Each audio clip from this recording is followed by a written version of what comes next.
주제는 믿음을 각성하라입니다.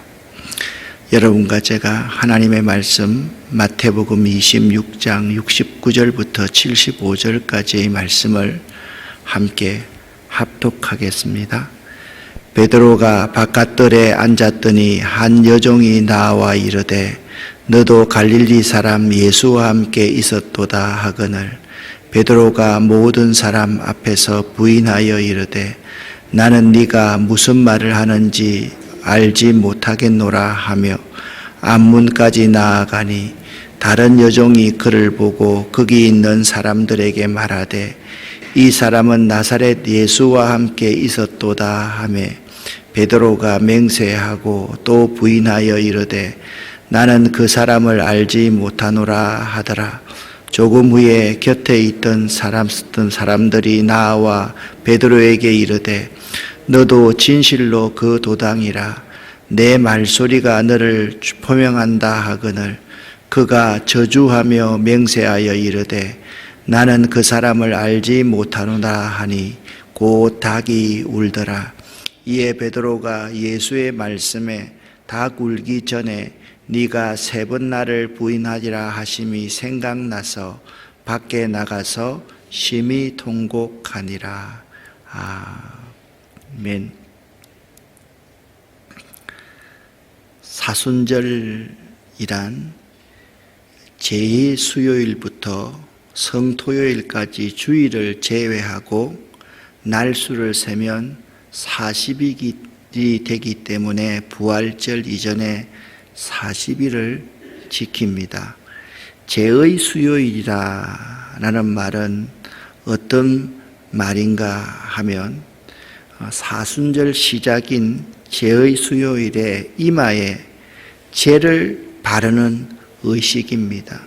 유대인들은 재를 뒤집어 쓰고 이게 재 가운데서 그들이 회개하지 눈물을 흘리지 않습니까?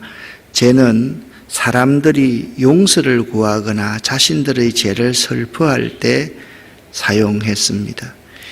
저희들은 특별 새벽 기도회라고 하지 않고 사순절 일주일 새벽 기도회라 그 말씀을 항상 그 주제를 씁니다. 왜 그러냐? 새벽 기도는 특별하지 않기 때문에 그렇습니다. 새벽 기도는 우리가 믿는 예수님께서 마가복음 1장 35절에 새벽 오히려 미명에 예수께서 한적한 곳에 나가서 기도하셨기에 우리도 예수를 믿는 사람이기 때문에 예수님처럼 습관처럼 기도하는 것이 새벽 기도입니다. 여러분, 우리가 왜 기도해야 합니까? 기도해야 하나님의 말씀을 알 수 있고요. 기도해야 성령의 인도하시는 대로 따라갈 수가 있고요. 기도해야 마음을 다스릴 수 있고 다잡을 수가 있고요. 기도해야 환난을 이기게 되고요.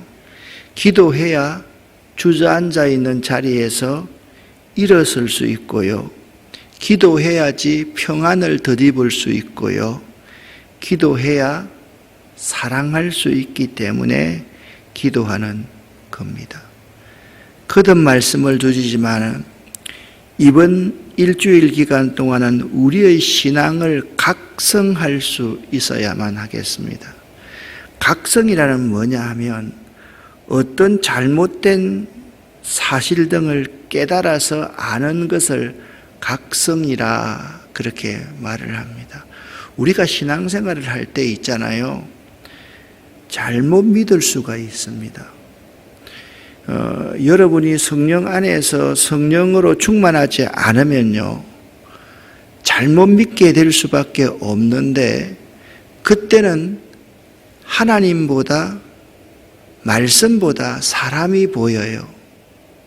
무슨 말씀인가 하면 사람을 보고 그 사람을 본받게 되고 그 사람 때문에 시험 들고 그 사람 때문에 우리들 한 사람이 신앙의 리듬을 잊어버리게 돼요. 그래서 항시 우리들은 각성, 내가 무엇이 잘못되었는가 깨달아 알 수 있어야 돼요. 내 신앙이 무엇이 잘못되었는가를 깨달아 알 수 있는 이 기간이 될 수 있어야만 합니다. 오늘 이 본문의 내용은요, 예수의 수제자라고 할 수 있는 베드로가 짧은 시간 안에 3번씩이나 주님을 모른다고 부인한 사실을 우리에게 소개해 주고 있습니다. 베드로는요, 죽는 한이 있더라도 주님을 결코 부인하지 않겠다고 맹세를 했지만 생명의 위협 앞에서 자기 체면도, 그를 물끄러미 바라보고 있던 주님의 체면도 완전히 몰수하고 예수를 전혀 모른다고 딱 잡아댄 베드로가 소개되고 있다라는 거예요. 제 생각인지 모르겠는데요, 일반적으로 사람들은 이런 생각을 많이 가지고 있어요. 많이 배우고 높은 지위에 있으며 중한 위치에 있는 사람은 죄를 적게 지을 것으로 생각하기가 쉽습니다.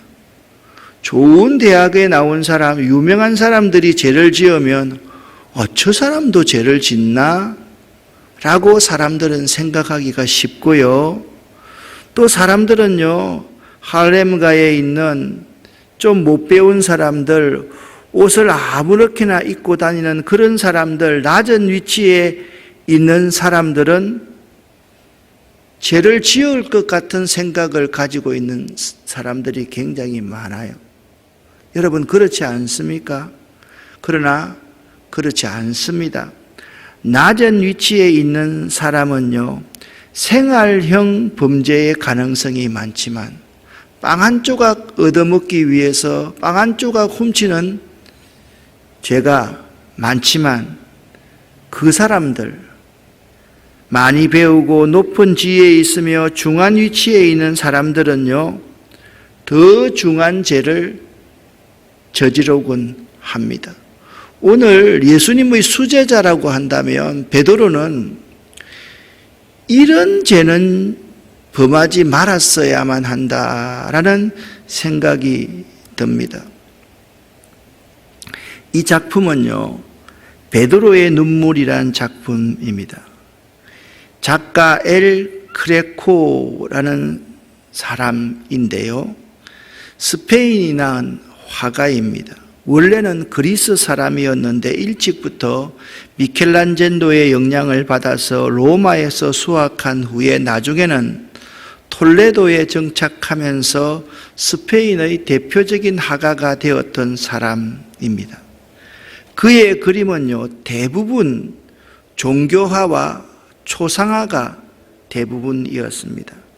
색채와 명암의 교묘한 대비로 인해서 모든 화면에는 엘 크레코 특유의 황홀한 흥분의 상태가 감도는 독특한 그림을 이 엘 크레코는 그렸는데요, 그 중에서도 이 베드로의 눈물이란 작품은 걸작 중에 걸작입니다.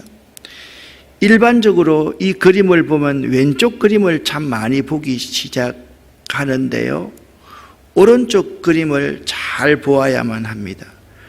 왼쪽 팔목에는요, 뭐가 걸려 있습니까? 주님으로부터 약속받은 천국의 열쇠가 딱 걸려 있고, 천국의 열쇠를 건 채 두 손을 꼭 마주잡고 허공을 우러러 보고 있는 베드로의 얼굴은 엘 크레코 특유의 길쭉한 얼굴로 그렇게 묘사되어 있습니다.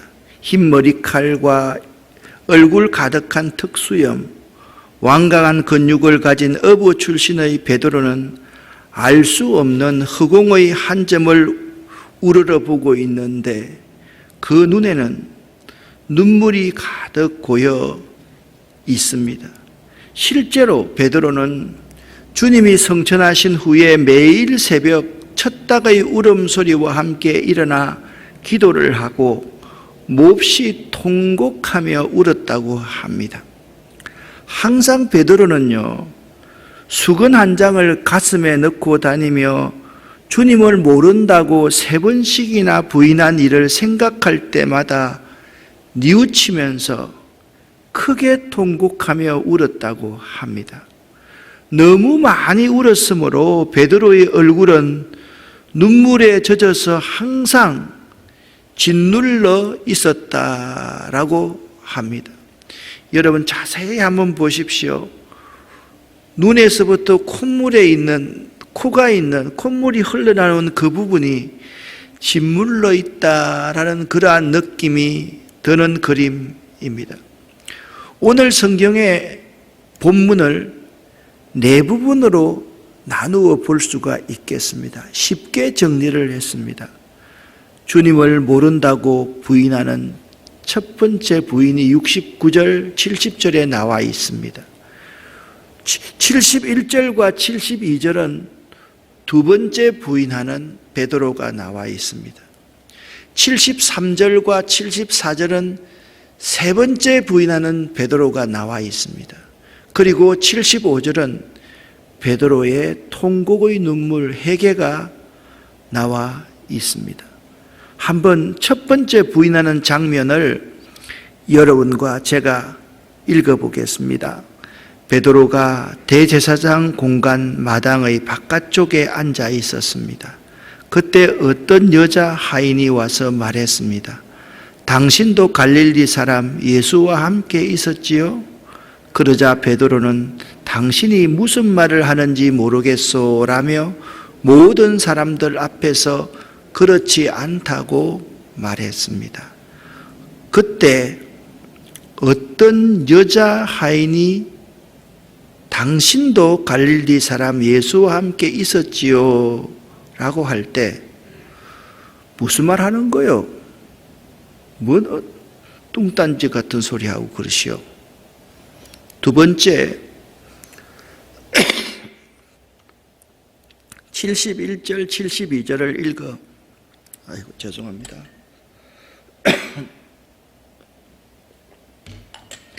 읽어보겠습니다. 베드로가 대문 있는 데로 나가자 다른 여자 하인이 거기 있던 사람들에게 말했습니다. 이 사람은 나사렛 예수와 함께 있던 사람이에요. 또다시 베드로는 나는 그 사람을 모릅니다 라고 맹세를 하며 그렇지 않다고 말했습니다. 아멘. 첫 번째 여인과 또 다른 여자 하인 앞에서 베드로가 나는 그 사람을 모릅니다. 맹세를 하며 그렇지 않다라고 말했습니다. 참 어처구니 없지 않습니까, 여러분? 세 번째 부인입니다. 읽습니다. 잠시 후에 서 있던 어떤 사람들이 베드로에게 가서 말했습니다. 분명히 너는 그들과 한패다. 내 말씨를 보니 틀림없다. 그러자 베드로는 저주를 하며 맹세했습니다. 나는 저 사람을 모릅니다. 그러자 바로 닭이 울었습니다. 75절 말씀입니다. 베드로는 지난번 예수님께서 자기에게 하신 말씀이 기억났습니다. 닭이 울기 전에 너는 나를 3번이나 모른다고 할 것이다. 베드로는 밖으로 나가 몹시 울었습니다. 여러분, 예수의 수제자 베드로 그도요, 연약한 한 인간, 자기 살 길을 위해서 살아가는 죄인이라는 사실을 우리는 깨달아야만 합니다. 오늘을 살아가는 우리들의 모습도 베드로 그와 매우 유사합니다. 아니, 베드로보다 더한 죄인이라는 사실을 알아야만 합니다. 여러분과 제가 항상 잊지 말고 각성해야 될 것이 무엇인지 아십니까? 나는 베드로보다 더한 죄인이라는 사실을 잊지 않아야 한다라는 것입니다. 우리는요, 이렇게 생각하기가 쉽습니다. 베드로 저 사람이 왜 이럴까? 참 어처구니 없다라고 생각하는데, 우리가 신앙생활을 하다 보면요, 내 자신이 베드로보다 훨씬 더한 사람이면 더한 사람이지 결코 덜하지 않다라는 것입니다. 두 번째, 우리가 생각해 봐야 될 제목이 있습니다. 주제가 있습니다. 베드로를 시험 들게 한 자들은 첫 번째, 어떤 여자 하인이었습니다. 여기에 딱 이렇게 이름을 말하면 어떨까요? 그 여자는 누구 여자였다라고 하면 어떻게 했을까요? 성경은 그렇게 말하고 있지 않습니다. 베드로 같은 사람이 부인할 때는 베드로라는 이름을 말하지만, 이 베드로 같은 사람을 시험하는 사람은 항상 이름이 없는 사람이라는 것입니다. 또 다른 여자 하인이었습니다. 그리고 그 자리에 함께 서 있던 어떤 사람들이었습니다. 우리들을 시험하는 사람들은 어떻게 보면 우리들보다 더 못한 사람들일 수 있다라는 것입니다. 우리들은 평소에 저 사람보다는 내가 더 나은 것 같은데, 나보다 더 못 배웠고 나보다 더 천한 사람인 것 같은데, 그 사람들의 시험에 우리들이 넘어가서 그들에게 참 부끄러움을 당할 때가 많이 있다라는 사실입니다. 예수님의 수제자 베드로가 대단한 사람입니까? 비천한 여인들, 그리고 그 자리에 있었던 그 사람들이 그 더 중한 일을 하는 사람입니까? 그렇지 않지 않습니까?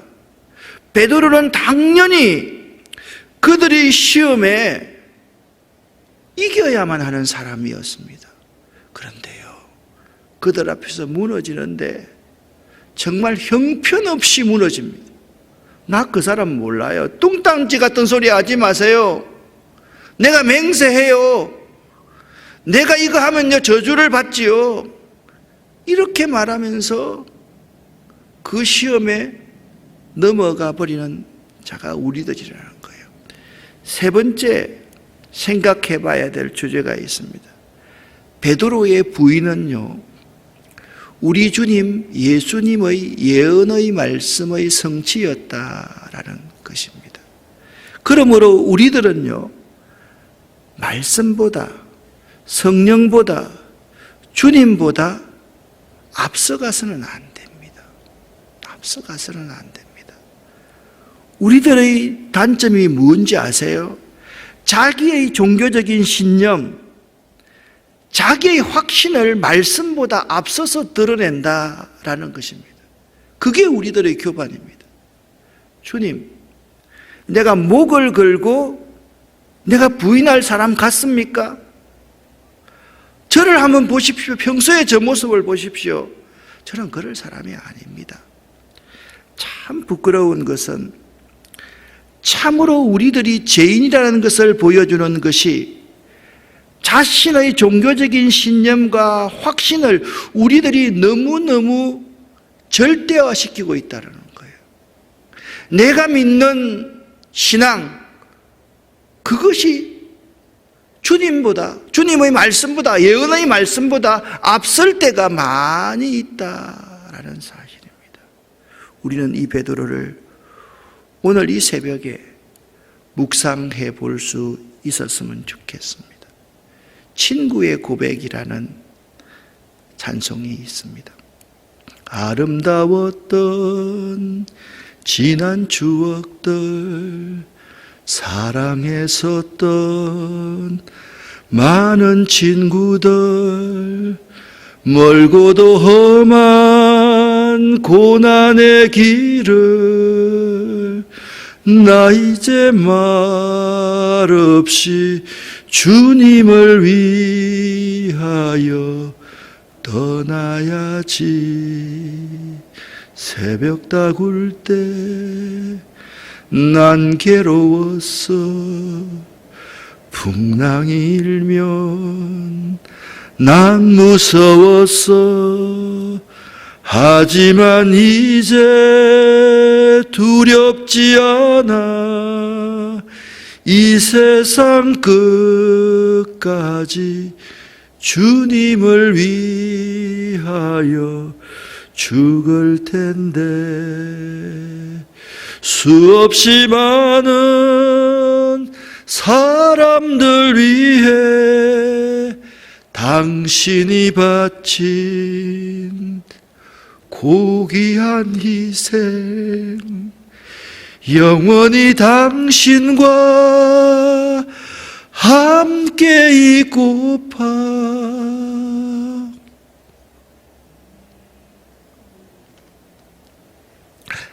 사랑하는 성도 여러분, 이번 사순절 기간 동안 여러분과 저의 잘못된 믿음, 삐뚤어져 있는 믿음, 내 종교적인 신념과 내 확신을 절대화시키는 그 믿음 있잖아요. 그 믿음을요, 좀 깨트릴 수 있었으면 참 좋겠다라는 생각을 해요. 여러분과 저도 죄인입니다. 여러분과 저를 시험하는 사람들, 그 사람들이 여러분과 저보다 훨씬 더 못할 사람일 수가 있습니다. 여러분과 제가 혹시나 주님의 예언의 말씀보다, 성령보다 앞서가지 않는 사람들이 되었으면 참 좋겠습니다. 여러분과 저의 믿음을 각성하는 귀한 사순절 일주일 새벽 기도회가 되었으면 좋겠습니다. 기도 제목 3가지를 여러분에게 내어드립니다. 첫째, 예수 그리스도의 고난을 기억하게. 4가지입니다. 두 번째, 꾸준히 일주일 동안 참석할 수 있게. 3번째, 왜 기도해야 하는지를 깨달을 수 있게. 4번째, 나의 기도 제목을 바로 알고 응답하도록.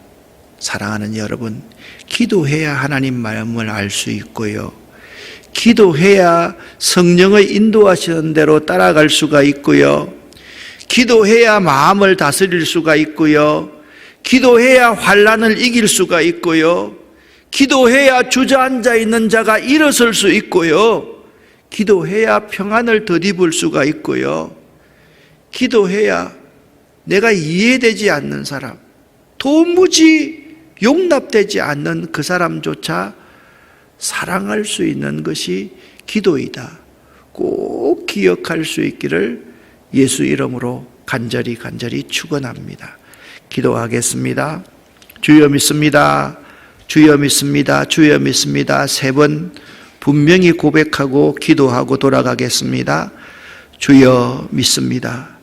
주여 믿습니다. 주여 믿습니다.